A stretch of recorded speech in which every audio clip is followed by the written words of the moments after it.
Hello, everyone, and welcome back to the Famiboards Discussion Club, a podcast formed by the Famiboards community. Today, we're going to be giving our thoughts on the June 18th Nintendo Direct. If you would like to get in on the discussion as well, please be sure to swing by this podcast companion thread on Famiboards.com. I'm WestEgg, and I'm once again joined by Irene. Hello. And VolcanicDynamo. We are so back. And we're happy to welcome on a new guest for this podcast, Aurc, who's going to be joining us as we talk about Metroid Prime 4. Hey folks, I'm excited to be here. First time on the podcast, and there's a first time for everything. So, before we get into talking about Metroid Prime 4, I wanted to put some community questions we received up at the front to kind of give our general thoughts on the Direct overall. So our first one comes from Jiro, who says, how do you feel about the structure of Directs, specifically the voiceovers of over almost every trailer? And do you think it changes how attentive you are? Do you feel the difference between the trailers shown with voiceover and those without? I'll start. I like the fact that the Directs sort of mix and match both. Like, they'll let some of, like, the bigger ones, like, stand without it.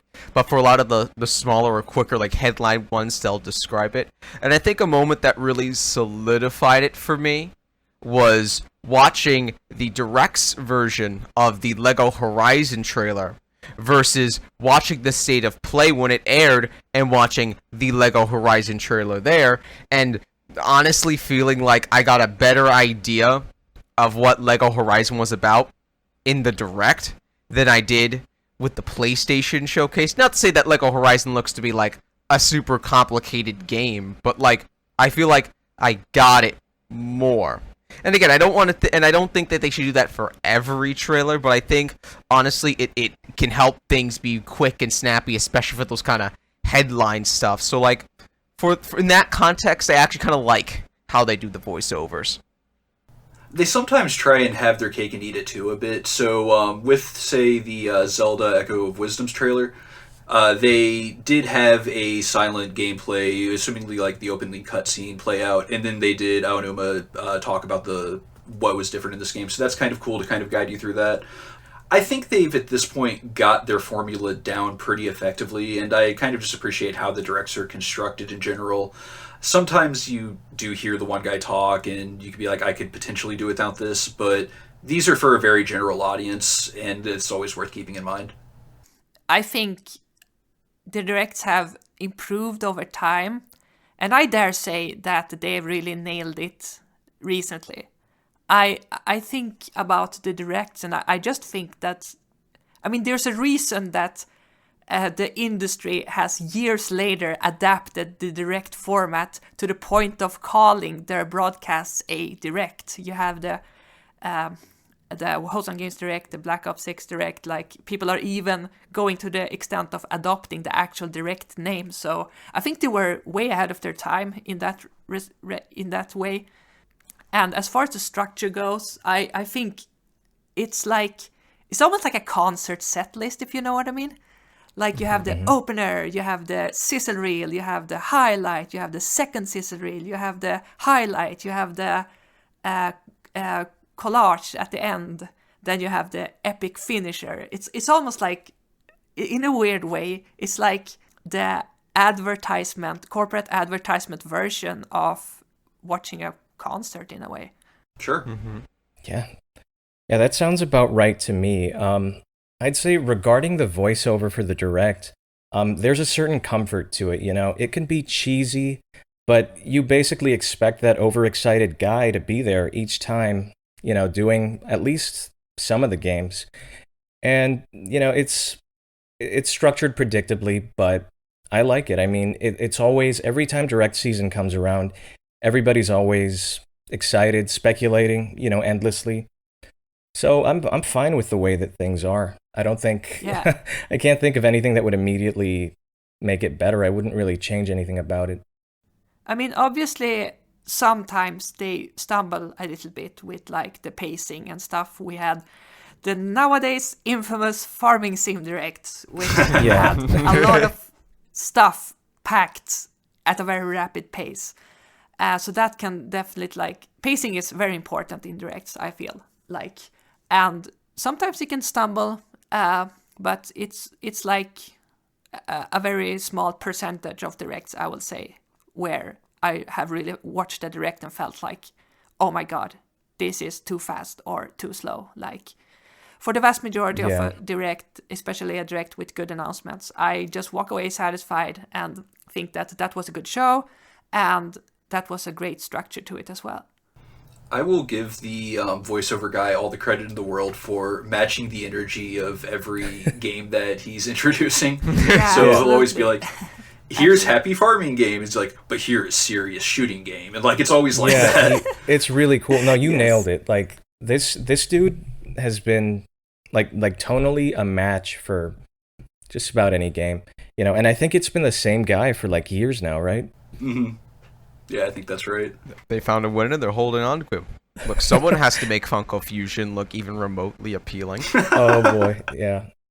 All right, so we also have another question from Suswave who asks, does this direct change your perception of the Switch's Twilight years?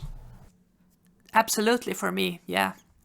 I was not expecting much. I was like, we're heading straight into Port City. We're heading straight into Remake City. We're heading straight into Remaster City. This is gonna be an exhaust pipe direct filled with like maybe a cool announcement. And then, you know, we got hit with what has now become my second favorite direct ever, which makes me think that the reason where I and many others thought that it was perhaps going to be an exhaust pipe direct was like, oh, they're saving everything for the Switch 2 reveal event. And that was a thought on many people. So it has really changed my perception in the way that, okay, they actually had a lot of bangers in this direct. Does that mean that the Switch, does that come at the expense of the Switch 2 reveal? But then I'm not really sure. I still think the Switch 2 reveal will be amazing. Don't get me wrong, but I think it has changed a lot of people's perception in the way that, okay, the Switch has a lot of energy and life in it left, but will it like take the edge off of the first half a year or so and the first launch period of the Switch 2? I'm unsure about that, actually. Yeah, that's definitely a good question, especially when we're getting into the territory of what could be just Switch exclusive versus, oh, will some of these get cross-gen ports? Will there be next-gen patches or whatever for backwards compatibility or whatever? I still think Nintendo has a few big gets for the next system that could assuage those fears. 3D Mario, 3D Mario, 3D Mario, 3D Mario. Yes. But to be more tied to the question, I've been overall pretty positive about the last few years of the Switch. Like, last year's 2023 was really strong, where we had Pikmin, we had Mario Wonder, we had Tears of the Kingdom, and like that was already just really strong. So like 2024 was honestly just gonna be like gravy for me. Like, okay, we just finished Mario Wonder, last big game, but okay, here's Mario RPG, here's TTYD, and here's just a spattering of small stuff. But it's pretty easy to make 2024 seem even stronger when you throw in new Mario and Luigi and new 2D Zelda.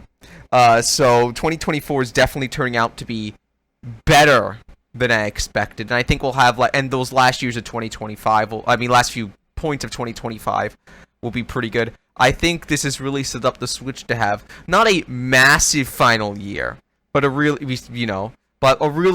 comfortable final year. This is the best I've felt about owning a Nintendo platform in its last year that I felt in maybe forever. Because last thing the year I could think of being really good was like what?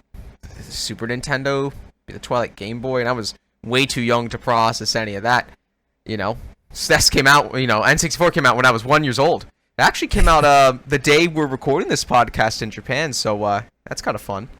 That's pretty cool. The question was regarding how this changes the perception of the Switch's final years, right? Or rather, the final Twilight period. I guess that I'd say everybody got something from this direct. This is probably the best direct that would have been possible for closing out the Switch era, I should say. Because Donkey Kong fans got a remaster. Mario fans got a brand new game. Obviously, Metroid is huge. And I mean, there's Zelda too. So what more can you ask for at this point? It's everything in there. Like, just here's a way to close out a console, really, is what I think. So I'm not disappointed. And I'll probably be getting that Mario game because it's been since like Superstar Saga since I've played one of these. Oh, nice. So this direct, this is coming at a time in the game industry when like things seem to be falling apart. As far we had an episode 2 back about are things heading for a crash. Like we know that there's games being delayed, shut down, and whatnot, and so. This direct kind of to me was like Nintendo's call an ambulance, but not for me direct. Where they were just like, we still have games coming for the next year. We're casually announcing 2025 games on the current system. Like, yeah, Donkey Kong, that's 2025. We know Metroid's 2025. Yeah, we still have a pipeline in place to keep delivering. We're just going to keep doing what you all, we're just going to keep doing what we want. Yeah. But yeah, I was very impressed by the direct. I think it was just like y'all had said, it was a lot of people's favorite direct for very specific things because it answered like a lot of very specific wants that various communities have had. Mm-hmm. I saw some disappointment from Donkey Kong fans that there's no new game, but I think their time will come. You know, it's just a matter of patience. For their sake, I hope their time does come. Yeah, I agree. I mean, they have to trust the process too. You know, it's all a process of patience. I mean, if I waited 7 or 8 years for my game, then so can they, and it'll pay off for them in a big way. So speaking of, typically when we do these direct discussions, we kind of go through things chronologically, but for today, we're going to be moving Metroid to the front. Yes. Yeah. All right. Yes.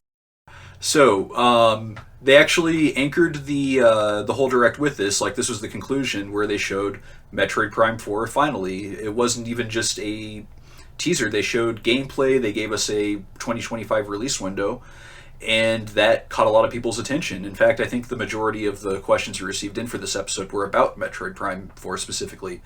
So I think Sammy J9 kind of captures the overall feeling, which is, will we be black hole traveling through time in Metroid Prime 4?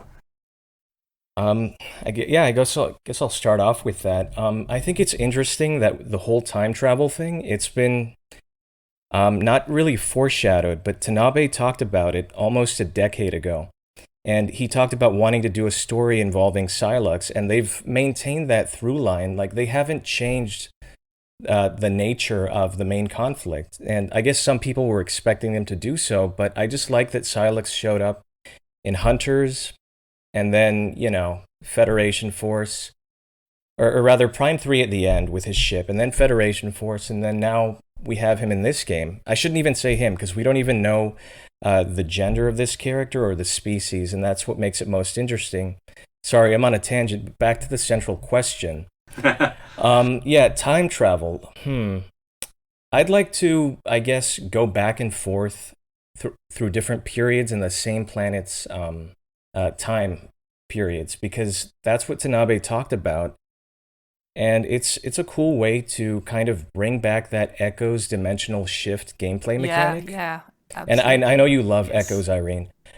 Yeah, I do. but there's so much more that they can do with time travel than the light and the dark world, I think. And I'm kind of wondering if they're going to do some weird timeline stuff with the 2D games as well, because I've always felt that Prime sort of awkwardly sidesteps acknowledgement of the 2D games, even though, you know, Metroid 1 did happen in this universe. Mm-hmm. So maybe, you know, if we see like some kind of time travel-y 3D depiction of Zebes for the first time, that would be sick, I think. Maybe it'd be a little fan servicey, but I wouldn't mind that at all. My impression was always that the Prime games took place between 1 and 2. Is that's like the general consensus, right? No, yeah, that's concrete, because there's even a log in the first game referencing like the fall of Zebes. Yes, exactly. And then obviously in the remake of Samus Returns, you have like Ridley show up kind of with some elements of the Meta Ridley suit. Mm-hmm. That was pretty cool. I like that they did that. I'm really like thinking about black hole traveling, and I'm excited to discover whether or not that would be like the main gameplay hook of the game, just like we had dimension in Prime 2. Like, imagine how much cool stuff you can do with in terms of level design and like lock and key puzzle solving and getting abilities. You can get different like abilities that let you travel through different eras. Maybe there's like a giant tree is blocking your way in one era, then you travel back and it's like not there, it's a sampling, and then you like do something with it, then you travel to a future era and then it's bigger. Stuff like that. That was a very like basic example, but I mean, that's kind of like one of many appeals and essences of Metroid for me has been traversing environments, and not only like interact with the environments in various ways, but also how they can become like parts of a level design philosophy while still looking organic and still not feeling gamey. But even though they don't feel gamey, they are very gamey because they can be part of platforming challenges and of puzzle solving.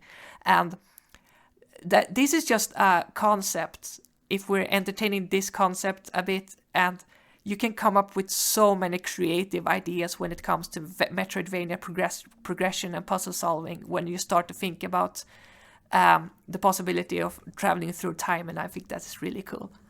Yeah, for sure. Irene, you'd say that Echoes is your favorite Metroid game in general, or is it just your favorite Prime game? It's my favorite Metroid game in general. Oh, okay, cool. It's actually mine as well. Oh, wow, okay, so I hope you both get what you want out of it. It was the first Metroid game I played. Yeah, I played it after Prime 1, and I was like, Prime 1 was great, and then it was a Tears of the Kingdom situation. It was like Prime 1 was great, and Prime 2 is Prime 1, but like weirder and more interesting and much better in every regard. And I think that's blew me away then, and I think all Prime games, except for maybe 3 subjectively, I think has stood the test of time tremendously. And it's a timeless concept, and I think it makes sense for Prime to continue to this day, really. Yeah.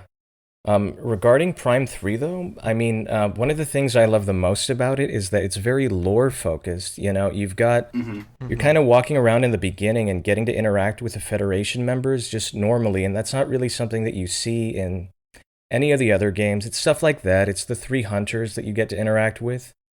The pirate homeworld, like, it's a bunch of different things, but I still think Prime 3 is great, even though I know that it doesn't have the acclaim of 1 and 2, but that was actually my first Prime game. I kind of went backwards. I played Prime 3, and then I played the trilogy on the Wii. I never had a GameCube growing up, so I couldn't play Prime 1 and 2 as they released. Oh, so you like, quote-unquote, grew up with the pointer controls? Yeah, I'd say so. Cool. I was around 14 when I played the trilogy, I think. I grew up playing 2D Metroid, not 3D, so it was a whole new world to me. So, Mark, you're something of a very prominent Metroid fan on Famiboards. Sure, I'd say so. I've made that clear, I think, a little bit. Yeah. We actually had a few questions specifically for you. Okay. You and your process. So, Chocolate Supra asks, when the process first spoke to you, how did you know it could be trusted? And is he right to assume that it sounds like Nicole Kidman? That's a fantastic question, Chalk. Thank you for bringing that up. Obviously, I'm happy to elaborate on the nature of the process as best as I can. I would say that I first began trusting the process once the development reboot occurred for this game. Before that, I don't think that we knew that it was with just some kind of random developer, right? We didn't know if it was Bandai Namco or somebody else. Later, it turned out to be them, but I was a bit hesitant because I was like, why don't you just get Retro on the project again? You know? And so when they rebooted it and they did end up getting Retro on the project, I was like, okay, here we go. I don't need to have concerns or anxieties. This is going to be okay. I need to trust the process, right? And I don't think I adopted the mantra back then, but that was the pinpoint of when I began to trust. I would say. As far as the mantra itself, obviously the Philadelphia 76ers have this going for them. And I know that it's associated with basketball, but it goes much further than that. Like everything is a process, right? We're all subject to a process of some sort, the aging process, the process of decay and rebirth, everything. And you just have to trust. You have to believe that things are going to turn out okay. There was just too much doomerism after the reboot, too many unfunny jokes about how this game would get canceled, that, it wasn't real, that it was vaporware. And instead of the cynicism, I just thought that we should adopt a little bit of positivity, especially considering AAA game development. It's not a quick turnaround. I mean, you're not going to get a game like Prime 4 in a 3-year dev cycle. It's going to take like 5 years. The budget for this game has been astronomical, I'll bet. And if this is not a testament to the process, I don't know what is. We saw the game, it looks great, and I'm going to keep trusting. Yeah, but I'm rambling a bit here, but I'd say that the process did begin to take on a Kidman-esque feel, especially in the last 6 months or so. That's fair. And I see. I mean, yeah, it's all just, it comes down to positivity and belief in the greater power that is Samus Aran and Retro Studios and us as the fans. We're part of the process too, Maybe not the most negative of us, but we're all, it's all entangled. It's all one. And that's the best way that I can put it right now. Just one question for you, Aurc, before we move on with everyone else for this. Right. Does trust feel good in a process like this? I wasn't expecting that, but that is a fantastic way of putting it, and my answer is a resounding yes. It's absolutely feels good. I mean, I'm not much of a doomer, especially when it comes to Metroid. We're well past the period of decay for Metroid, which was, the Other M and Federation Force era, and now the Switch era has been nothing but good to Metroid. I mean, we got Dread, we got Prime Remastered, we're gonna get Prime 4, and it's like Famiboards has been a good luck charm to this series, because we got Dread immediately after Fami launched, and I'm really looking forward to keeping this community going. And just keep it, everything is going to be fine as long as Fami is fine. If I get banned from this place, then Metroid might go off the deep end again. That's brilliant. That's a really good insurance policy. Yeah. So I'll do my best not to. Shoutouts to I Cannot Wait for Metroid Dread, which was the very first thread ever posted on the forum. Yes. Oh, that's amazing. Belly posted it, right? Belly Drum Yeah, posted Belly it. posted I think I so. Cannot Wait for Metroid Dread as the very first thread. That's awesome. I mean, Famiboards is an integral part of the process. That shows it to you right there. It's true. So a big element of this trailer was kind of the end reveal that Sylux is present, returning from Metroid Hunters. And so we had a couple questions about that. One from Freedom Seeker, who says, with Sylux in the trailer, should I go back and try to find love in the hopeless place that is Metroid Prime Hunters? Do one of you folks want to go first? Because I'm going to have kind of a negative take on Hunters. I would honestly say read like a wiki description of who Sylux is and you're probably fine. Yeah, same here, really. Maybe if they still had that multiplayer up and running, but otherwise, I can't. I don't have too much to say about Hunters that is good. I'll try to keep my negativity to a minimum here. But Fair. I played the campaign a couple years back. I mean, I can't even play the multiplayer, which is unfortunate. But the campaign, I would describe it as kind of a rehashed and bad version of Prime 1, in that you're collecting these keys to open a vault in which a monster or bad entity of some kind is imprisoned by an ancient civilization. And you're doing it, but you're fighting the two same bosses over and over again, not counting the hunters, which are all different, but kind of end up feeling the same anyway. There's not enough lore in this game, not nearly enough lore for my liking. And there's like no cutscenes. There's no juice to it, because it is a tacked-on campaign for a primarily multiplayer-focused title. And so I don't think that there's much to mine in going back to hunters unless you can set up a multiplayer group for it. You know? Yeah, it was definitely intended to show that you could play shooters of some kind on the DS. That was like the reason Metroid Prime Hunters was made. Yeah. It's a product of its time in some sense. And Doesn't it hurt a lot to play? Like, because you have to hold the DS with one hand and then the stylus with another hand? oh boy, that was miserable. That was utterly miserable. I played it on the 2DS as well, so that added some compounding elements of frustration to the experience. I didn't like the Ouch. aiming. I didn't like anything about that experience. I just played it because, I was doing my duty as a Metroid fan. I'd never gotten around to it, so it felt like I had to close that chapter, to summon Prime 4 as part of the ritual process. And I guess, it eventually worked. So I don't regret playing it, but I can't recommend it. So, Suswave had also asked, were you surprised that they held the Sylux hint continuity in the Prime 4 reveal? Because they had kind of been teasing out Sylux across some of the other games. Sylux appears in the ending of Corruption, and then again it is like the bonus ending of Federation Force. Mhm. So there has been a through line of that. Yeah, there has. I rambled about that a little bit earlier already, but I guess some folks were assuming that they wouldn't keep their grand plan intact until now. But, again, it comes back to trusting the process, and they've maintained that through line since like 2005. I think Sylux is a blank slate that they're going to do a lot with. And like I said earlier, we don't know this character's gender or their species. And so there's near limitless potential in regards to what they want to do. Could be a robot, could be a human, could be a new alien of some kind. And so I'm just excited to see how it plays out. Let's see if we get an iconic villain out of this character. I think a lot of people are going to be eating crow if they didn't think that Sylux measured up to it. And I was guilty of that sometimes. I didn't know what they were going to do, but I'm just believing that they're going to do it upright. I mean, Ravenbeak kind of came out of nowhere in Dread, and Ravenbeak's pretty popular these days. Yeah, for sure. Ravenbeak's rad.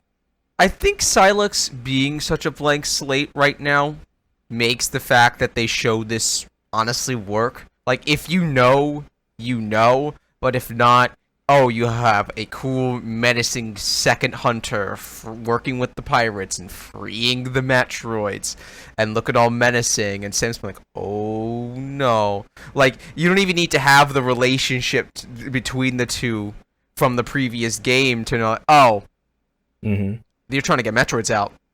That's not good. That's bad. So, like, I think that gave it a lot of room to be like, okay, sweet. Doesn't matter. It matters in the sense that they're sticking to plan. If you don't know, doesn't matter. It's gonna be cool. Yeah. It's they gave Sylux a heck of a dynamic intro in that trailer. So I think anybody, even if they don't know who this character is, they understand what's going on some level. I mean, yeah, the framing's pretty obvious. You've got Metroids at Sylux's flanks, and Sylux looks kind of similar, like a counterpoint to Samus, so you have that idea of what's going on.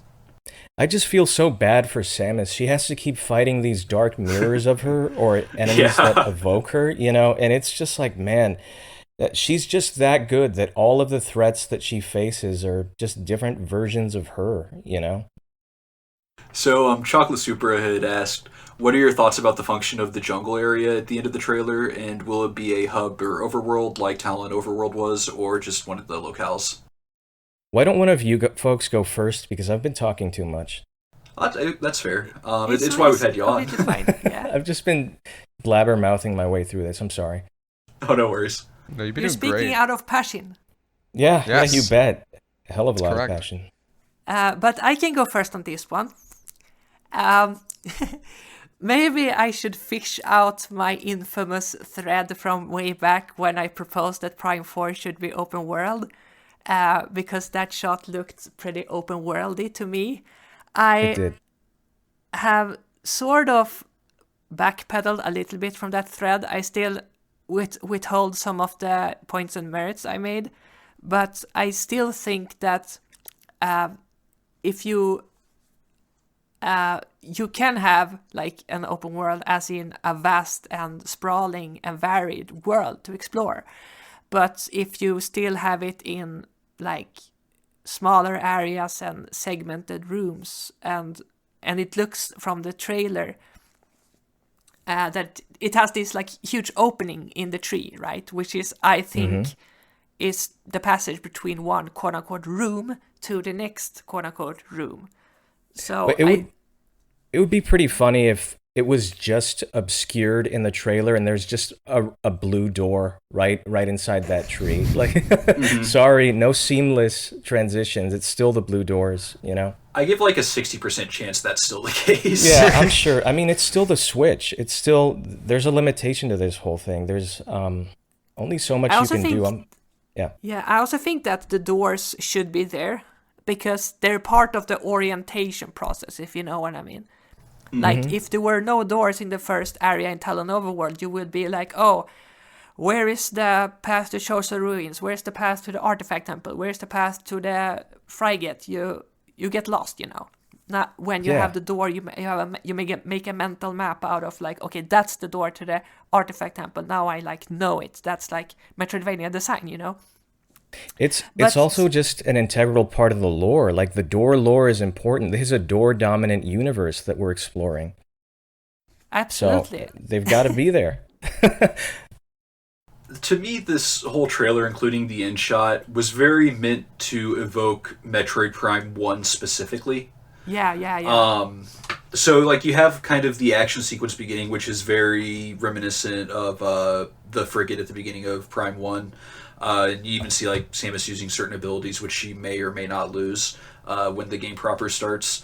And then when they show the big jungle area, the piano sting that plays is almost... It's very close to the Fendrana Drift's piano music. Yeah. And so all of this to me was just like, we know a lot of you like Prime 1, and we're going to be bringing like a lot of elements back to that. Do you think that there's a chance that they've brought back Kenji Yamamoto to do the score, or? I've got no idea. It'd be cool. I mean, that's what I'm hoping for, honestly. So we had another question relating to the trailer from Sammy J9, who asks us to come up with one completely off-the-wall ability for Samus that she'll gain in Prime 4. Speed booster in 3D. Go. Yes, that would rule. Have they not done like the Spark Shine in 3D yet? No. They did the screw attack in Prime 2. Yeah, that's right. But the speed booster could work in similar way, like as a late game semi-OP ability that you can you're in the late game, right? So you just which speedrunners will find immediately. Yeah, they will sequence break it and use it to get like the missiles super early, the morph balls super early, everything super early using the speed booster. And if to bring the Shine Spark back, I don't know, but that would be too weird, because then you would have to have the ability to just shoot up in the air, which would... That would be sick, though. They just need to make sure that they don't introduce it. They just need to not introduce it too early. Just make it an OP endgame ability, like you said. I'm just concerned that they would limit it, or that they would be deterred from doing it because of the motion sickness concern. You know, some of those abilities that Samus has, they're badass in the 2D games, but it's a whole different ball game when you transition to 3D. As far as an off-the-wall ability, I unfortunately don't have one that I can pull upon right now, but I really want some quality of life changes, I guess. Like, for instance, I've always pictured Samus rolling into an enemy with the morph ball, and there's like a melee transition, so that when you leave morph ball mode, that would be sick. Or using the grapple lasso to just pull those jetpack pirates right out of the sky and slam them on the ground. Just all kinds of dynamic, powerful moves that Samus is adding to her repertoire. You know, they've made so many advancements with Metroid Dread in regards to her toolkit that I think it'd be disappointing if they didn't incorporate at least some of that to Prime Samus. So as long as there's like a dash in there, you know, a melee would be cool. That's enough for me, and whatever else they can think of that makes the combat flow a bit better. because yeah, they're really playing their cards close to their chest with this trailer. They haven't shown much. They've just shown the power beam, missiles, the morph ball. Other than that, though, it's a big old mystery as to what Samus's kit is going to look like in this game. Yeah, I'm really hoping they just like surprise us with something like really cool that we couldn't necessarily predict. I often feel that a lot of the Nintendo teams are good at doing that, so I want to see Retro really take a swing at introducing a brand new mechanic or brand new ability like that. Yeah, I'll shoot with something. Temporary intangibility, so like certain walls you can just like walk through or something like that. Ooh. Oh, like That the would- Metroids from earlier in the series, right? Yeah. That would be awesome. That's a great idea, West. I like that. I try. Um, So go ahead.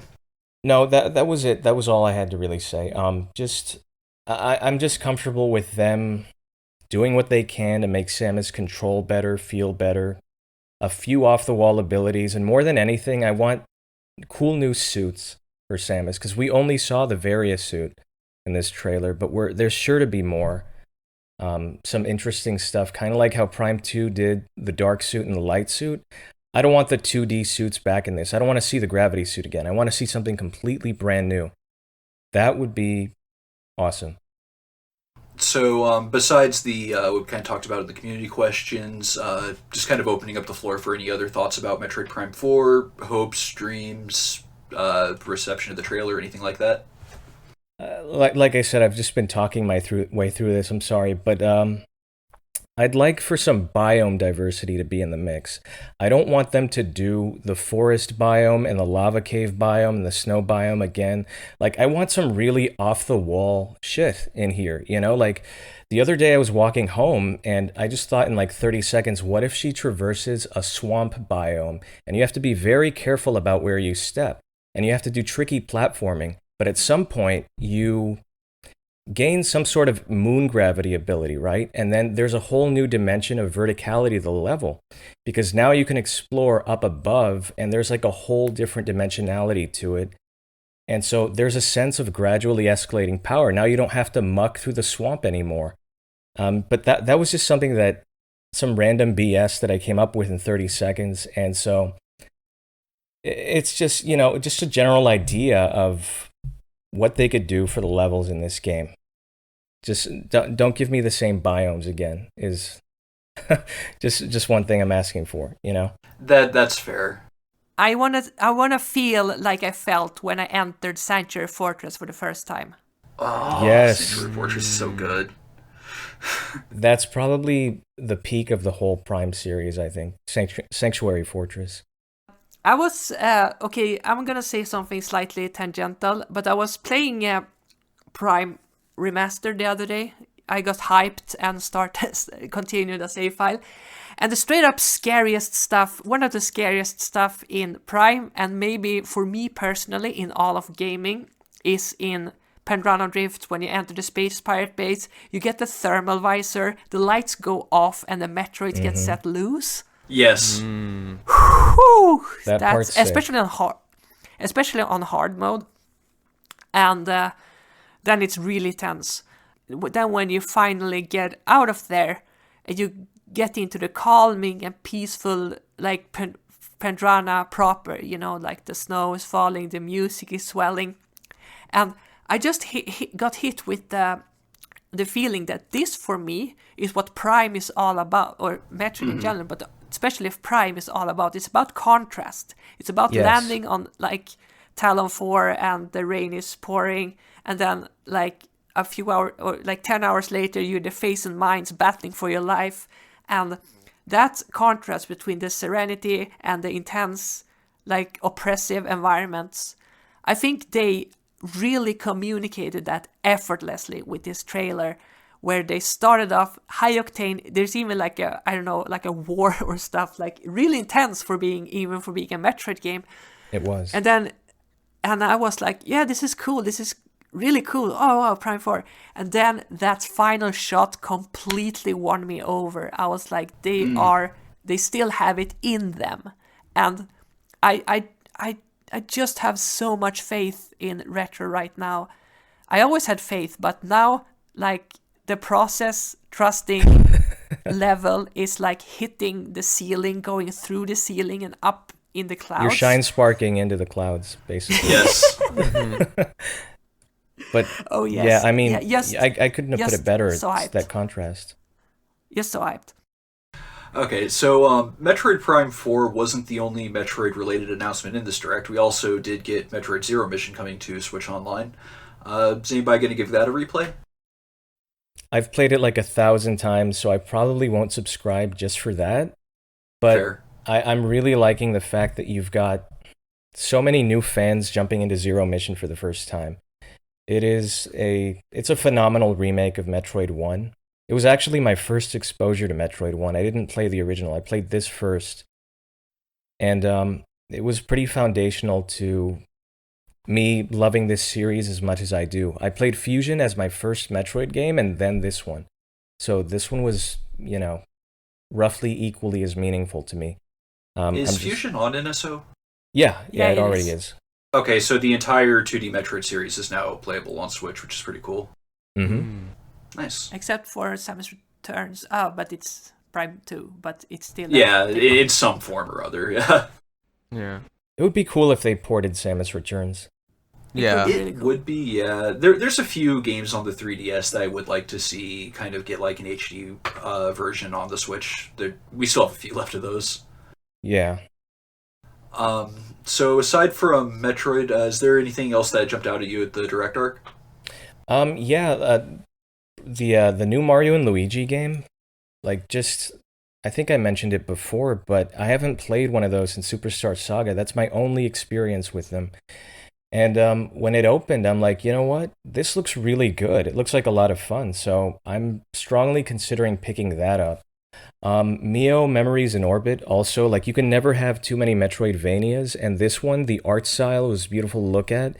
It kind of gave me, like, some light Gravity Rush vibes, and I think that I might be picking that one up. Those are the two that most stood out to me Good from taste. this Direct. Definitely. Good taste. Okay, so I think that about wraps up our Metroid discussion. So, Aurc, thank you so much for coming on. It was great talking with you on the podcast. Absolutely. Thank you for having me. I was a little nervous, so I rambled a bit at times. I hope that was okay. We all It's ramble, fine. don't worry. Perfectly fine. But I mean, if you folks want to do like a Metroid-centered episode sometime, I mean, I'm going to be talking for 2 hours straight, so just fair warning. We'll keep it in mind. But Worth yeah, it. thank you for having me on the episode, and I hope to come back sometime. Yeah, thanks for being Sounds great. here. All right, see you on Family, folks. Take care. So before we continue on with our thoughts on the rest of the Direct, I just wanted to mention that Famiboards is currently running a Pride event celebration where we are hosting basically challenges to earn badges on the site. And that has been extended to July 31st, so you should have plenty of time to check it out and earn those badges if you're interested. And we actually had a few questions from the community relating to that. So, Kallmeister had asked, assuming you took part in the Famiboards Pride events, rate the most difficult challenge and the easiest challenge. What is the most efficient way to try and acquire as many badges as possible? I mean, as someone who just finished Animal Well, I would say that you have to put in a lot of effort to get the Animal Well badge. Mm-hmm. That's a difficult one, for sure. I don't know how much I should be speaking on this as I'm running the event. Well, helping to run the event. Let me not take all the credit from my amazing collaborators. But out of the events that we've come up with, I think alongside the Animal Well one, Strawbget, which is collecting all 30 strawberries in Select 64. I think that one is going to be pretty difficult because there's some pretty demanding bonus levels in Select 64 to the point where when I was just playing the game casually back when it came out in January, I haven't gotten them all. So, that I think, just off the top of my head, is probably the hardest set of challenges. Yeah, and I would say the easiest, since it's a game I'd be playing anyway, is acquiring Vivian in Paper Mario: The Thousand Year Door. Yeah. I mean, there's a lot of these events tagged to games that you might be playing anyway, so kind of play what you want and just kind of look for these. Yeah. If there is a certain game that I might recommend you play to get a lot of badges, there is something that ties into the next question, but we'll get to that one a little bit later. Just looking at the list now, other games that that have a lot of badges. You can get 3 badges from doing Mario Kart from playing Mario Kart. All you need is Mario Kart 8 Deluxe. If you're willing to do some staff ghosts, do a lot of Rainbow Road races, that's a good one. Sure. There's 4 badges for Undertale. One of them is obtainable specifically in either the Switch or the Xbox versions, but the other 3 can be obtained, and most of these are just like playing the game, doing true pacifist. So that's a good one. Biased, but the side order badges for Splatoon 3, real, shouldn't be the longest, but also that game is really fun and came out this year, so I definitely recommend it. Otherwise, yeah, just as everyone was saying, there's a lot of different options across a lot of different games. So if you want to earn those badges, just play as many games as you want and have fun with it. That's all. That's why we do these events in the first place. Yeah, absolutely. And we did have another question from Suswave, who was one of the event organizers, who asked which Famiboards Pride event design is your favorite. There are plenty of badges, so be sure to check those out. And are you planning to pursue any of them? And I feel like we did kind of talk about the ones we were pursuing, but just any quick thoughts on that? I was doing the vanilla badge, like participate in the event by playing a queer game. So I'm halfway through If Found, which is a beautiful, beautiful visual novel, or like beautiful, beautiful interactive fiction game, or you can call it a visual novel also. The lines can be blurred at times, about a trans woman, and I love it so much, so I'm halfway through that. It's a beautifully designed badge, but my favoritely designed badge is the Pride Flag badge when you take a snapshot of a Pride flag in any game. And I might do that one as well, because that would require me to play the Farewell DLC of Celeste, which is an unbelievably amazing gaming experience. I love now Celeste that I say so it out much. loud, I'm actually going to do it. Nice. Wonderful. And also from Suswave, did anyone try the Grögol Bonanza demo, and do we have any thoughts? So I'll go ahead and drop a link to the demo in the episode description, but Suswave was actually the developer of that game, and I think, some of us have played that and have thoughts. So, I played the demo, I think at this point like a week or 2 ago. I don't exactly remember the timing now, because this month has been a blur for me. But, yeah, I really enjoyed it.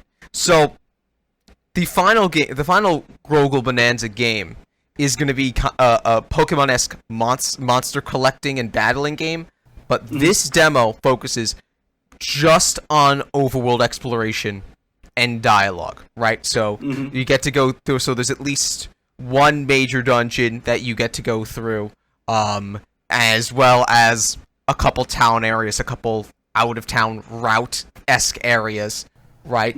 So that's what the demo is primarily focusing on, right? But within that demo, a lot of things are already shining, right? I've always enjoyed Suswave's art and writing, and a lot of those really stand out really well in terms of creating a lot of fun interactions with the different NPCs in the game.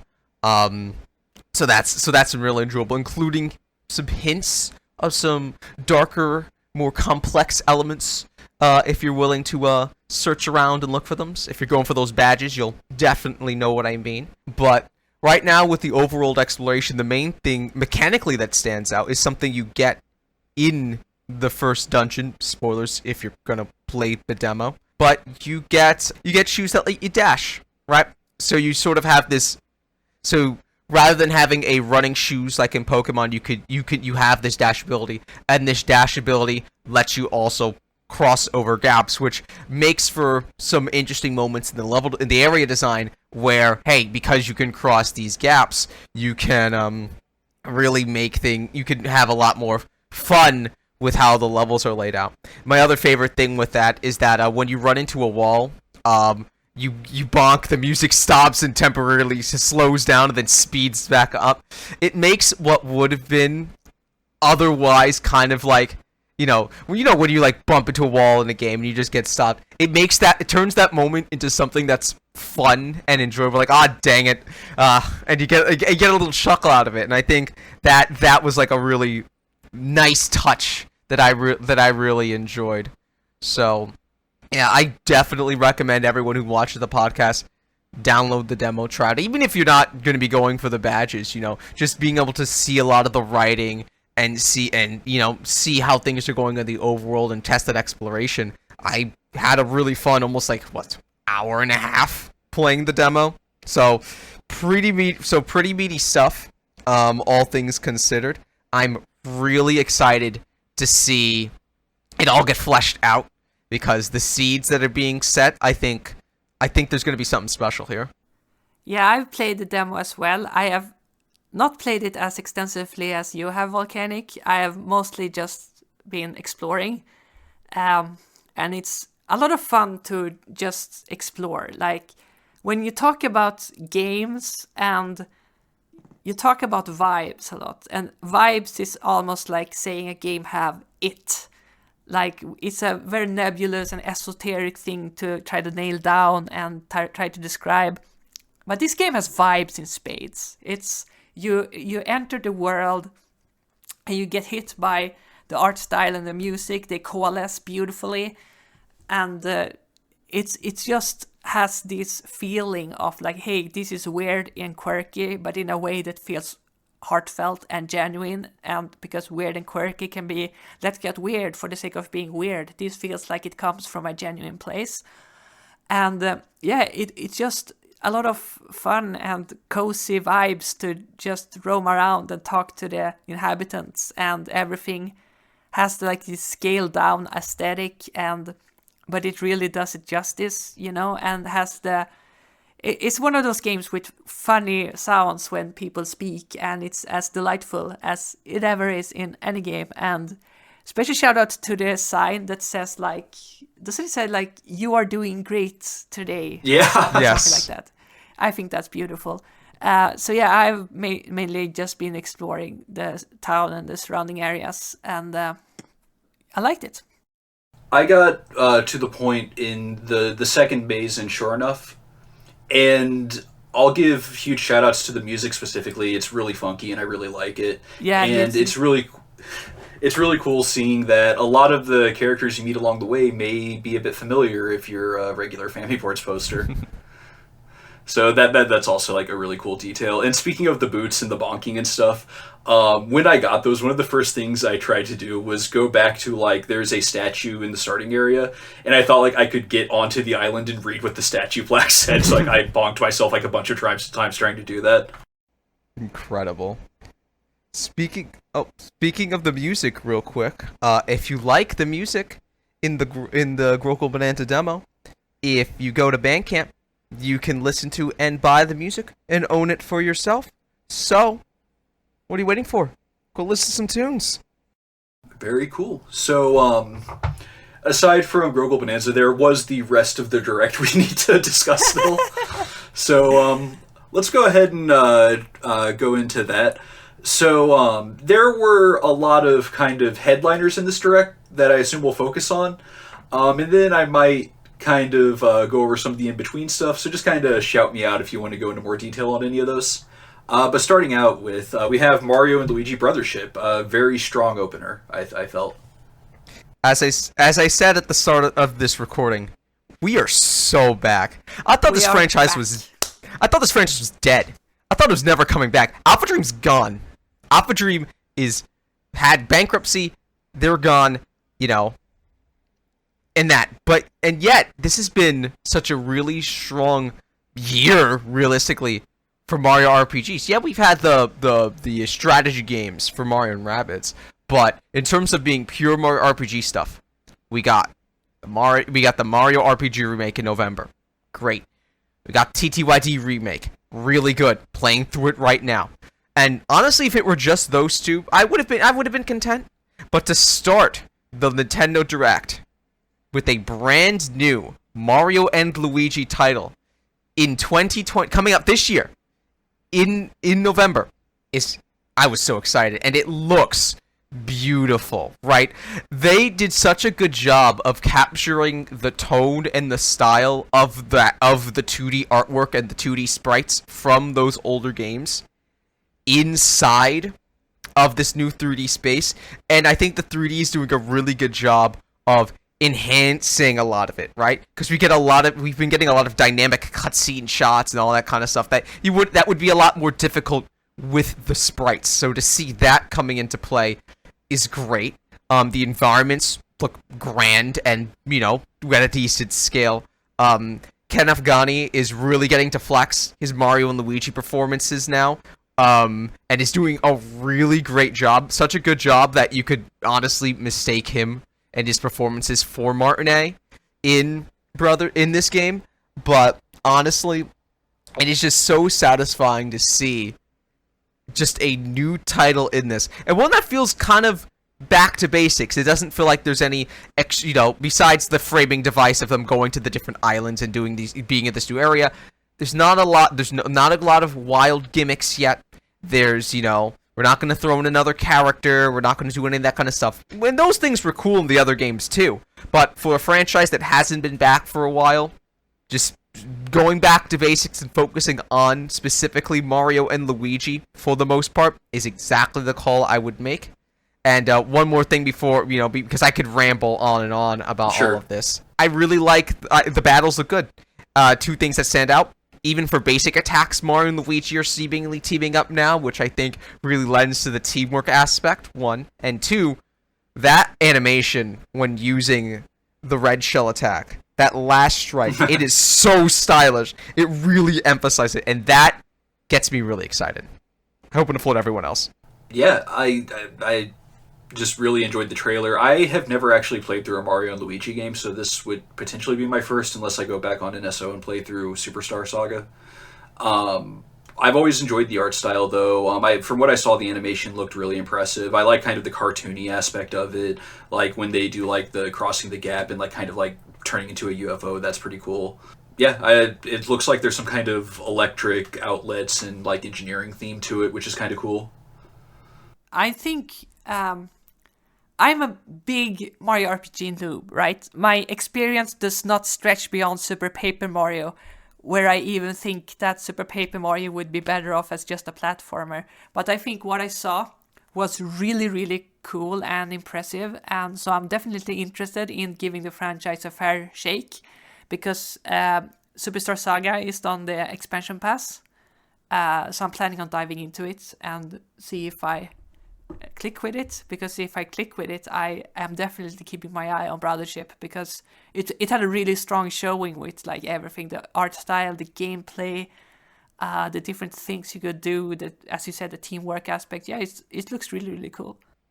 Yeah, Superstar Saga is a great entry point for anyone who has NSO but who has not played it before. Definitely recommend you give it a shot. Hopefully you like it, and then you'll join us on the Brothership. But I'm just eating good. As a Mario RPG fan, I'm feasting, and I could not be happy. Yeah, it's been a just incredible last year for Mario RPGs, like you said. So after that, we kind of went through a few other titles. We had the Nintendo World Championship, Fairy Tail 2, Fantasia Neo Dimension, and Nintendo Switch Sports got a basketball update. Any of you still playing Nintendo Switch Sports? I'm playing it with my dad. That's cool. He loves golf. Well, that's lovely. I purchased Nintendo Switch Sports a few months ago when it was like on sale. I haven't opened it yet. Oops. But it's cool that this game's been out for 2 years now. Yeah. And they're still throwing a little bit of support behind it.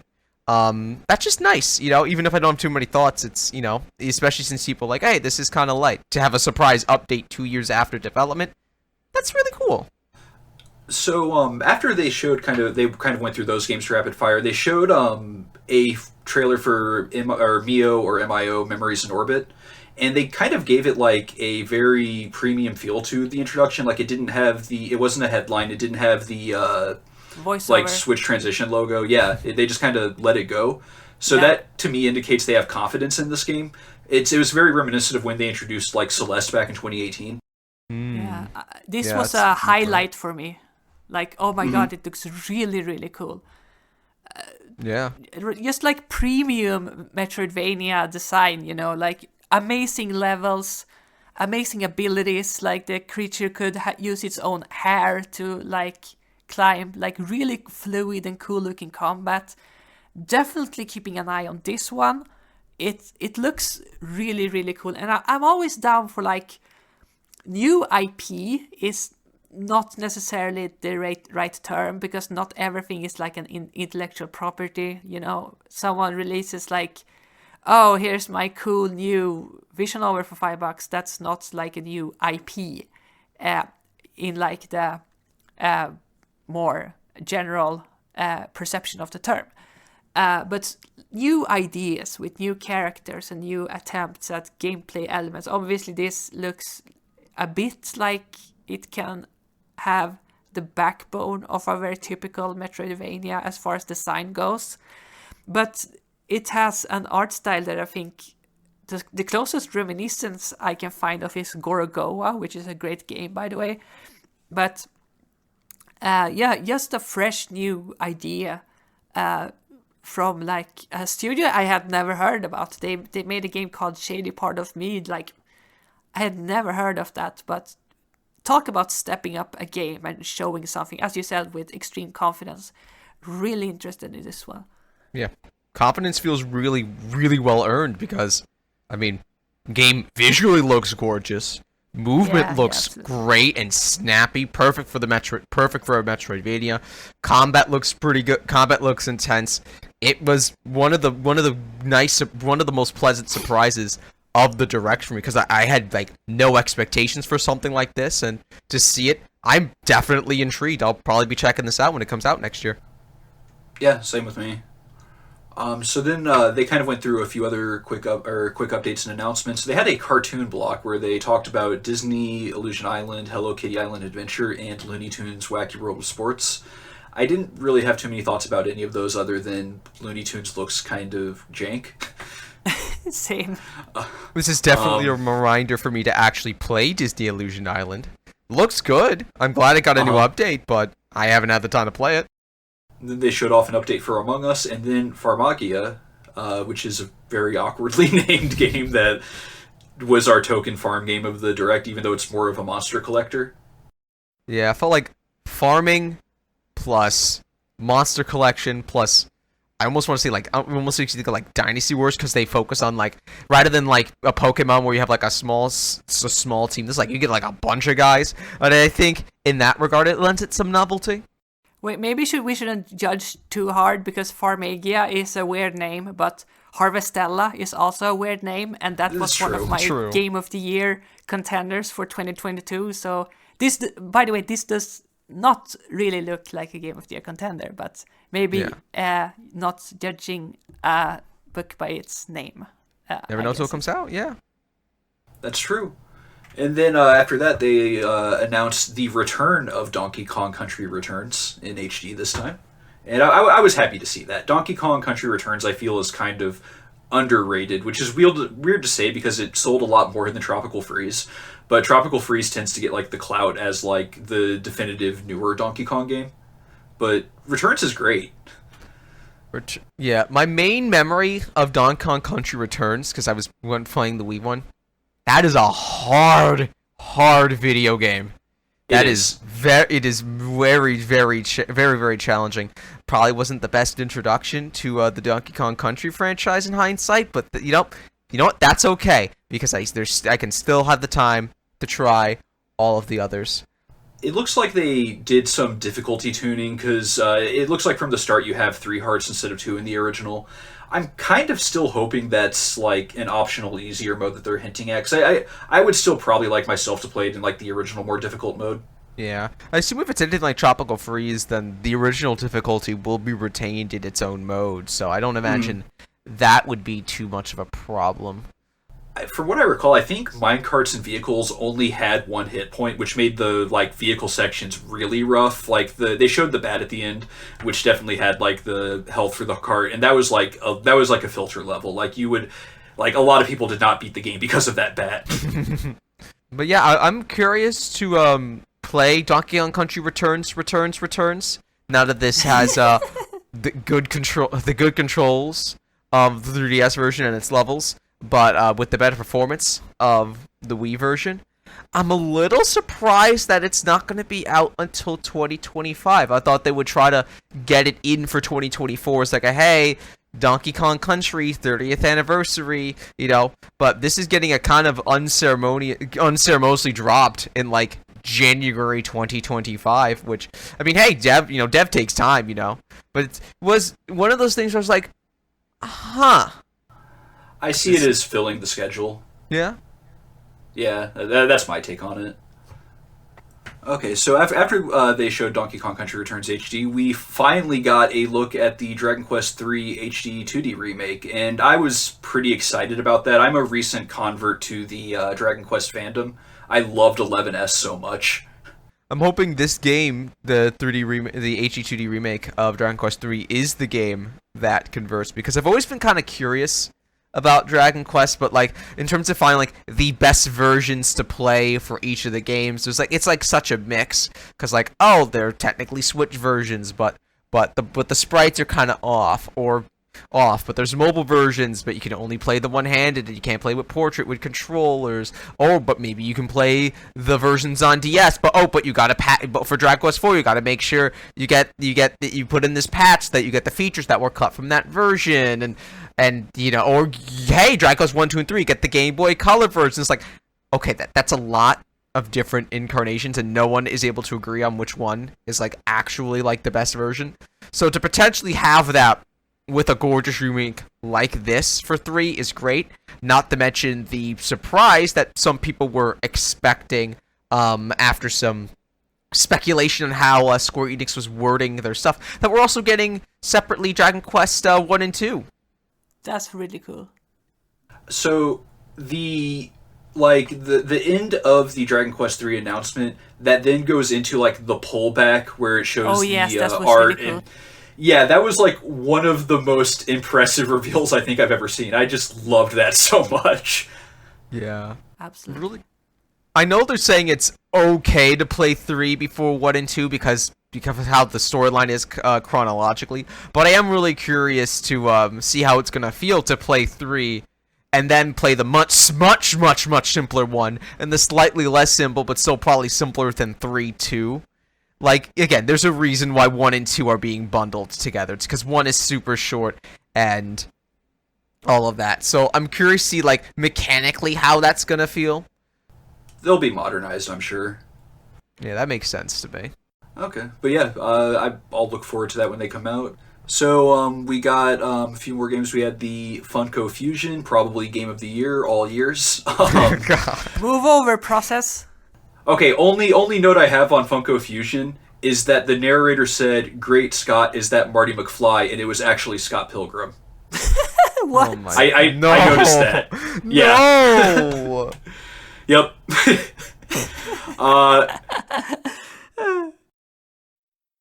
So that's my only note on Funko Fusion. And then a lot of people were worried they were going to have a big focus on Luigi's Mansion 2 HD. I say that like direct time is at a premium and there's only so much, but they kind of just included that in the montage where they had Luigi's Mansion 2 HD, along with New Denpaman and Metal Slug Attack Reloaded and Darkest Dungeon 2. So all good games to see. I'll probably pick up Luigi's Mansion 2 HD because I had it on 3DS but I never finished it. But then we got the Nintendo Switch Online expansion announcement. So we talked a bit about Zero Mission, but we also got Link to the Past 4 Swords, which is really just 4 Swords. You should play the SNES Link to the Past. And the mature games, so Turok, Dinosaur Hunter, and Perfect Dark. Yeah. I'm excited to finally have a chance to, like, play 4 Swords with people, because the last time they re-released 4 Swords, it was local only on DSi, and that wasn't exactly the most conducive to getting a group of 4 to like play it, so maybe if I could scrounge a group together for that, I think that'll be fun. Turok.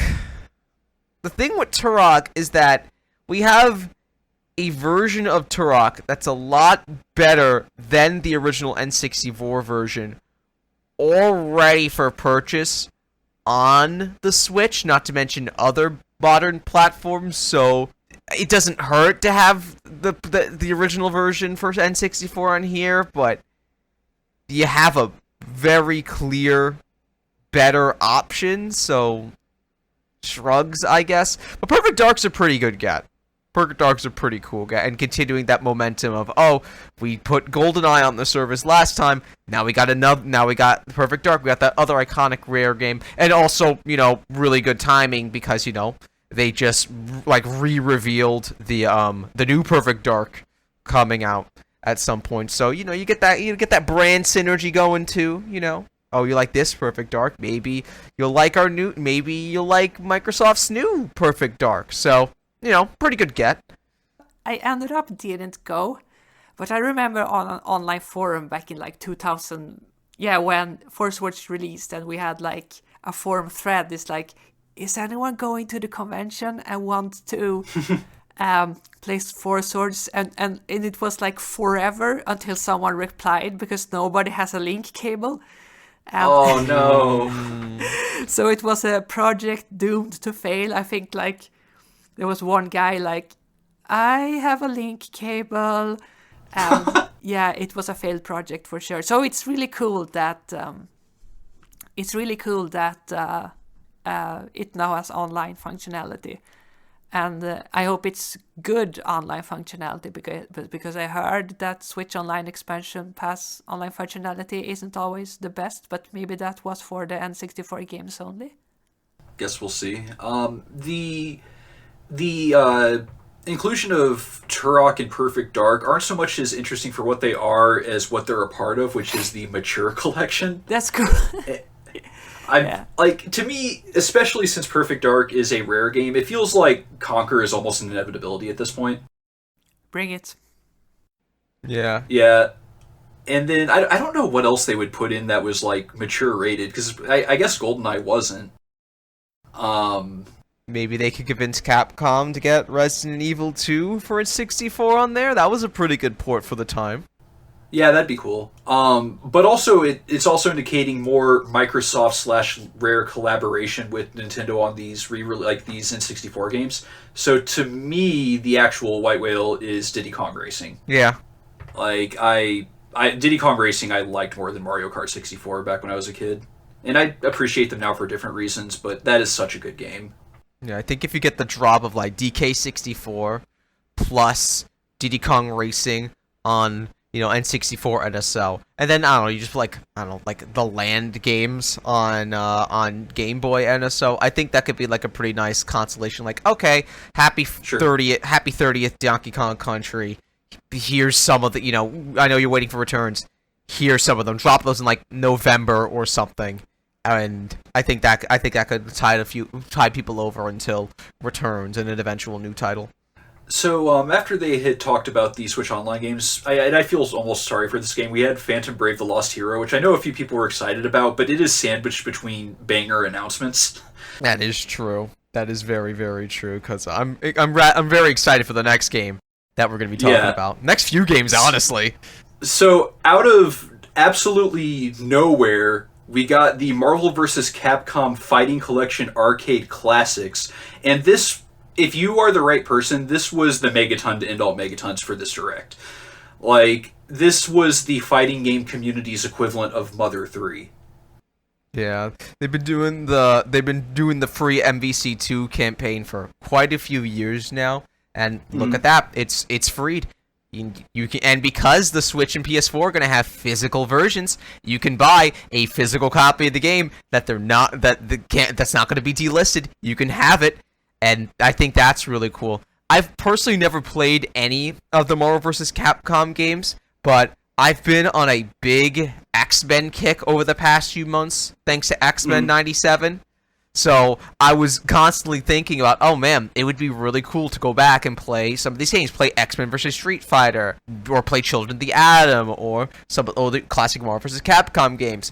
But until this point, the main way you were going to play those was by buying a massive arcade machine, which, hey, that's a cool idea, but that's also hundreds of dollars. Now I can buy a $50 Switch game that has the whole classic run. I could boot it up, portably, or I could play in dock mode with some buds, go online.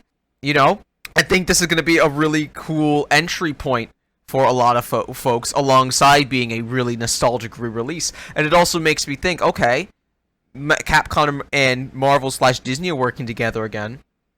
Are we going to get a new Marvel vs. Capcom entry? People were feeling kind of sour after Infinite. This could be a chance to right that ship, especially now that Disney ain't gonna do weird stuff with the Fantastic Four and X-Men licenses now. Let's get it done, guys. Yeah, I mean, I am not a classic fighting game fan, really. Like, I've played some of them, but I've not been huge on them. But the excitement for this is so, jubilant and infectious that I'm definitely going to be picking this up just to see what everything's about and support the project, because this is a really cool release. Let's see. So then they kind of followed that with Super Mario Party Jamboree. New Mario Party. It's got the Super Mario Party Jamboree. Ninja's playable. Looks good. 21 playable characters. 110 minigames. 7 boards, including 2 classic ones. This game's stuffed. They just did the remake one with 100 minigames, and now just oh, you thought we were done? You thought we were done with Mario Party? No.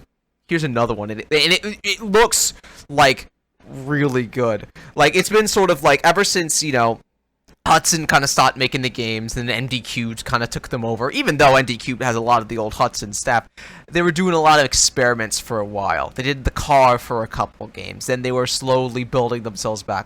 Something that was kind of interesting to me, a lot of people weren't necessarily a fan of it having the Super Mario Party branding because they had some grievances against Super Mario Party. But my thoughts were the main things that people didn't like about Super Mario Party were the relatively simplistic maps and maybe some of the motion controls as well. But we've already objectively seen the maps look really, really ambitious. Yeah, some of the best we've seen in ages. Yeah, and I actually kind of did like some of the gimmicks with Super Mario specifically. I liked the buddies. I thought that was fun. I liked the character-specific custom dice. Yeah. Super Mario Party always felt like that attempts to bridge what they were doing on the 3DS, because that dice mechanic came from Star Rush, and as did a lot of the square board layouts. That's reflected even more when you do it was the partner mode where you actually are navigating the board just like you did in Star Rush, and then trying to meld that with the classic gameplay. I think this was this as well as remaking Super Mario, doing the Mario Party remakes. That was I feel like that was a really good way for them to sort of feel sort of suss out, okay, what works with this modern formula, what doesn't work with this modern formula, what do we want to bring back from the classics, what do you want to pull forward? And I think the seeds of those are really showing with Super Mario Party Jamboree. What works? Okay, massive playable roster, doing the online modes, having some motion control minigames as an option, but generally it's okay, we want the board style of the classic games. We want the sheer number of minigames that we've been doing, right? So again, I'm really happy for ND Cubed. I'm really excited. I've been actually playing Mario Party Superstars a little bit in this over the past couple weeks with some friends, and it's been a great time. And this is the right time to release new one. This is a great final full year of Switch release where it's there's definitely it's not the biggest thing in terms of a AAA, but it's gonna sell super well and it's gonna be a lot of fun. So very excited for Super Mario Party, and I get to play as Goomba again. I love playing as Goomba. Goombas are so silly.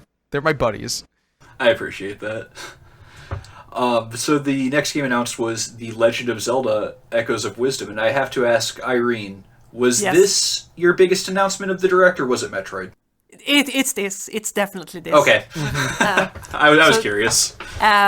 This game is continuing the Zelda team's uncanny ability to read my mind and fulfill my dreams. It's unreal. How do they keep doing things that I want them to do? It's so weird. I mean, it started with like 2013. I was back then I was like really blown away by GTA 5, and I was like, this game is so awesome. What if the next Zelda was an open world game? That would be so cool. And I was like, I like open worlds, I like futuristic stuff, and I like ponytails. And E3 2014 happened, and Aonuma is like, here's the next Zelda. It's got open world, it's got futuristic stuff, and Link's got a ponytail. And I'm like, oh my god, how do you read my mind and give me exactly what I want? And it just continues when I like everything, like when Tears of the Kingdom, then called Breath of the Wild 2, was announced. It's like, I have this favorite band called Vildhjarta. They often do these like reverse, like and when that trailer happened, and it starts exactly like and I'm like, this is so cool, and it's like exactly the kind of like darker tone I was asking for, and the game is like wishful fulfillment. And now this has happened yet again with Echoes of Wisdom, where I'm like, I want to play a Zelda in a 2D game, I want the Link's Awakening art style, and I want a crazy new mechanic. And what happens? Well, what's happening is, here's a new 2D Zelda game, it has Zelda as a protagonist, it has Link's Awakening art style, and guess what? It has a crazy new mechanic. This game looks so unbelievably cool and good. It's like I know there's a lot of worries about like, what is gonna happen to quote-unquote classic Zelda now, but I think classic Zelda is gonna be fine. I think what they're showing with the Echo ability is that yes, there's gonna be like these non-linear approaches to puzzle solving, and non-linear approaches to combat as well. And but I still think that we still have cause to still believe and speculate about stuff like traditional dungeons or linear storytelling, is like classic Zelda, stuff like that. But these days I have just like unlimited faith in the Zelda team. I believe this is gonna knock it out of the park, and it's just gonna be like a highlight for 2D Zelda as far as I'm concerned. It's gonna be so good. Yeah, absolutely. Yeah. I really love this trailer, and I'm really looking forward to this. It's kind of interesting seeing some of the hints they're laying down, because it almost has to be not the same map, but a very similar map to Link to the Past. Yeah, because I noticed that too. I mean, logically, if this is Link's Awakening Link, that is Link to the Past Link, so it should be the same Hyrule as well. But it seems like it's more a reinterpretation with the landmarks and not, instead of like a one-to-one recreation, which I think that's going to be a lot of fun. Yeah, it has it has like, because Link to the Past has like Death Mountain, but this game has Death Mountain and then a second Death Mountain. There is a real Death Mountain, like a volcano and stuff. And the horizon stretches just beyond that. And I get that point of view, and I agree to a certain extent, because you can think like, it's gonna be a Link to the Past map a third time. And it has but I definitely think that it's gonna be more different than we think, and it's gonna be bigger. I agree. Than we think also. Although it's funny, based on the trailer, assuming it's like fairly close to the Link to the Past map, that means Ganon's lair was in Lake Hylia, which is new. Wait, I just thought that was funny. I'm sorry, run it by me again. Just based off of the trailer, like when Zelda emerges from the cave or whatever, that would put Ganon's lair in Lake Hylia in this game. Which is interesting. Now I understand what you mean. Yeah, that's super weird. I think the map will be like the A Link to the Past map, in the same way that the Ocarina of Time map and the Twilight Princess map were the same, right? Where I think this is probably going to be a mostly original map, but it's still Hyrule, so a lot of the so you gotta hit the major beats. There's the castle, there's Death Mountain, there's Lake Hylia, and all that kind of stuff. So I don't really have too many concerns about this being like an unoriginal map. I think it'll be as original as like most of the 2D Zelda line. And I think what I really like about this, there's basically two things that really stand out to me. The first is that they managed to find a mechanic that really fit Zelda's character. Yes, or fit the concept of the concept of Zelda's character. Especially since this sort of classical interpretation of Zelda, wielded the Triforce of Wisdom. And I think, and they did it in such a way that was like, I never thought it, but it just perfectly fits. Oh yeah, you can summon and you have a wand, and you can summon any item. Ties into the idea of the idea of Zelda as, you know, mage and spellcaster. Ties into the idea of having a lot of different options to solve puzzles, and you having to use your brain and you know, think creatively and think with wisdom to solve a lot of these challenges, right? And it still fits the Zelda vibe of, hey, you're doing exploration, you're solving puzzles, you're doing action, right? But with this completely new mechanical framework, but still fitting that idea. So that is the first thing that's like really nice to me. Second, this isn't a spin-off. And I'm happy that it's not being treated as a spin-off. This isn't the Zelda focus. This isn't the Zelda focused spin-off. This isn't them trying to make a new franchise with anything like that. And that's not necessarily a bad thing. But I think there's a weight to this just being, oh yeah, this is just the next Legend of Zelda game. It stars Zelda and does a new mechanic, but this is the next main, no questions about it, no BS, the Legend of Zelda title, right? This is a presentation that we can bring Aonuma out to talk about and be like, okay, yeah, we wanted to do this. We wanted to like explore this. You wouldn't get that out of a project like, for example, the recent Princess Peach Showtime, which was definitely more of a let's give this spin-off to good feel and let's have them do their thing, or a Yoshi game, or any of those different kinds of stuff. No, this is the next Zelda game, and for something that's meant to like seriously highlight, this is Zelda and she is playable, having that sort of gravitas to it, I think, really helps with like making me feel like super confident in the project. I think this game's gonna be really good. I'm really excited.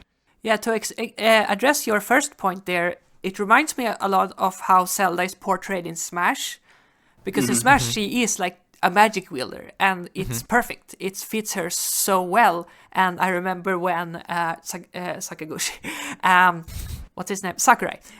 When he introduced Zelda in E3 2018, he was like, Zelda from Breath of the Wild is into research, and we're basing Zelda on A Link Between Worlds. And I thought that was a great decision, because it's so cool to see Zelda as A Link Between Worlds Zelda, as a straight-up magic caster. And in this game, as you said, she is a magic caster, but, you know, with a rod instead of her bare hands. But it's just so cool, and it's gonna be so. This is gonna be like the 2D equivalent of Ultra Hand, in the way that you can just go. Like, she made 3 beds, and that to me gave me the same feeling as seeing the car in Tears of the Kingdom's second trailer, where you're just like, wait, what? And it's just gonna open up for so many puzzle solutions and puzzle possibilities, and be like, because it's a limited amount of triangles you have that you can spend on objects, and then you'll be just like, what happens if I get 20 triangles and create 20 beds and make a tower out of it, and it's gonna be great.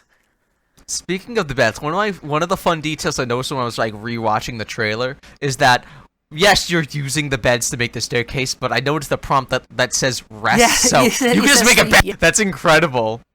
I think this game is holding a lot up its sleeve still.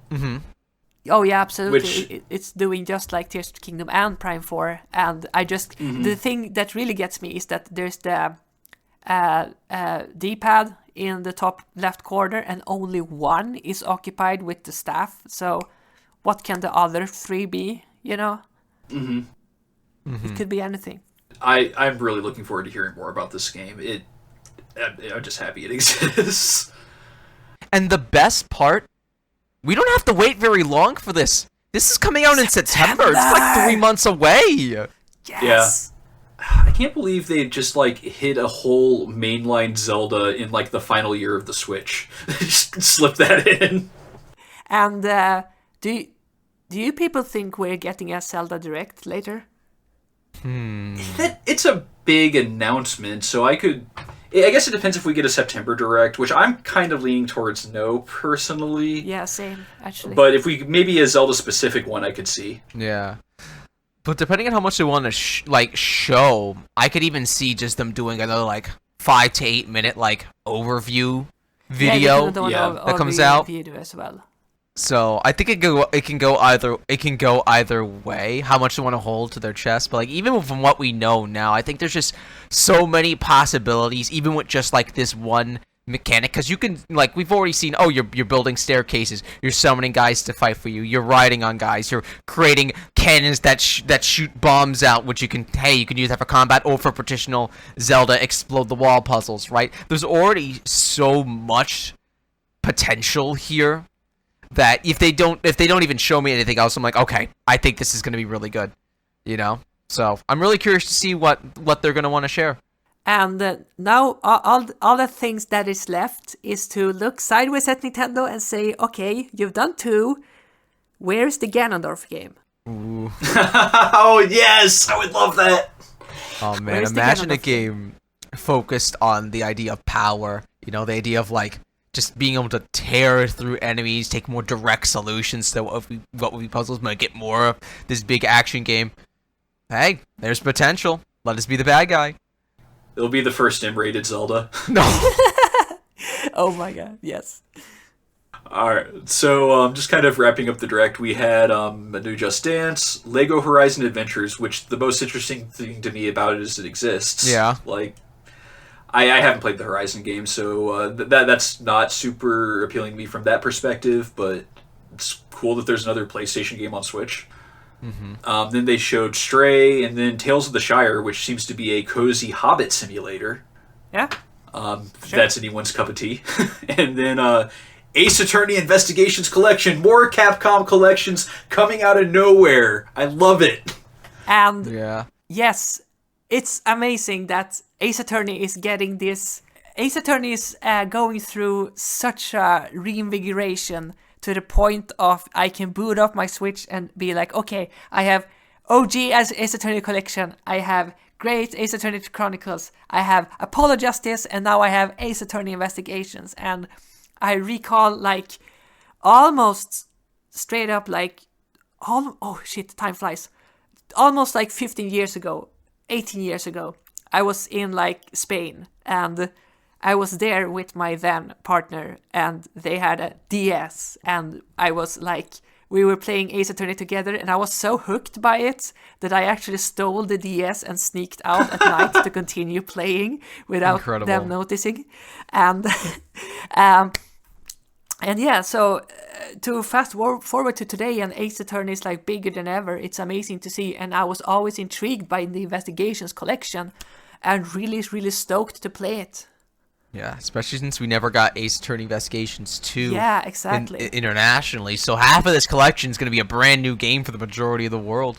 And I like that we've been able to, like, use these collections to, like, get these Ace Attorney games that we haven't gotten, like the Great Ace Attorney stuff, into more hands. I am very behind on my Ace Attorney. I played Ace Attorney 1 back in 2020. Had a great time. But then Animal Crossing came out, and I kind of just never started 2 and 3, and I've been wanting to do that, want to do Great Ace Attorney, I want to do the Apollo Justice Collection, so I don't know when I'll get the Ace Attorney Investigations Collection, but it's on my radar.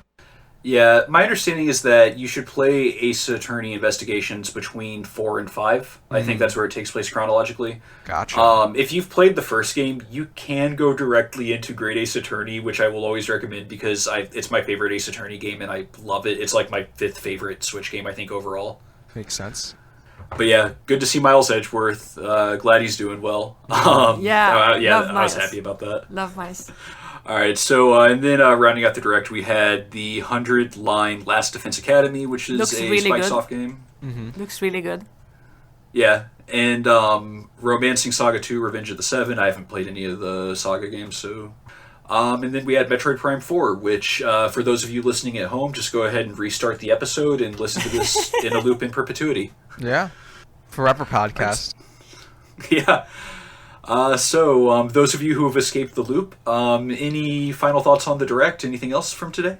Really strong. Like, if this is, like, the last Direct that's specifically for the base Nintendo Switch, what a great one to go out on. I feel like almost every major Nintendo franchise has been served in this generation. R.I.P. Donkey Kong Country fans. R.I.P. Tomodachi Life fans. R.I.P. Star Fox fans. Custom Robo. R.I.P. Custom Robo fans. R.I.P. Custom Robo in general. I'm so sorry. Yeah. But That's okay. like we've had, again, obviously this isn't gonna besides like this might not have like the same triple A sort of like hit after hit you might say out of like an Xbox showcase, right? But I think the variety of what we've gotten across, remakes and re-releases, interesting new games, promises of stuff coming out next year. Again, like I said near the top, this is the best I've felt about a Nintendo system in its twilight years, basically ever. And that's really cool. Or maybe that's just because I'm a Mario fan and they keep giving me good Mario game after good Mario game after good Mario game after good Mario game after... Yeah. I'll say this about the Direct. To sort of bookend my comparison about Direct almost being like concerts in the way that the announcements is like a set list, this to me was like seeing a band playing the last show of a tour on like Madison Square Garden or Royal Albert Hall. Like that level of like, okay, here's our last big thing, bam. And it was amazing. Yes. They don't even make it look hard. Like, that's always the amazing thing about just, like, Nintendo in general. Yeah. It's just like Shinya Takahashi looking cute and like, that was the title. Yeah. It's like, they're the masters of this format, for all its ups and downs during the era, they really did get to finish off, like, really strong. It makes me excited to know that, hey, this last year is going to be good, but again, there's still some obvious big games, big things that they still have ready for the next system. So for me, it's just like, all right, I'm ready to see where you go. Let's keep it up. So I think that will do it for today's discussion. I'd like to thank my fellow Discussion Club members for their participation today, including Aurc. It was great having Aurc on. And those of you who sent us questions as well. If you're interested in continuing the discussion, just be sure to swing by this podcast companion thread on Famiboards.com. And if you enjoyed this episode, please be sure to review it or leave us some feedback. We're on YouTube, Apple, and Spotify. Or share this episode with someone you think will enjoy it. It'll help the podcast grow. Thanks again, everyone. Bye for now. Bye-bye. Take care, folks.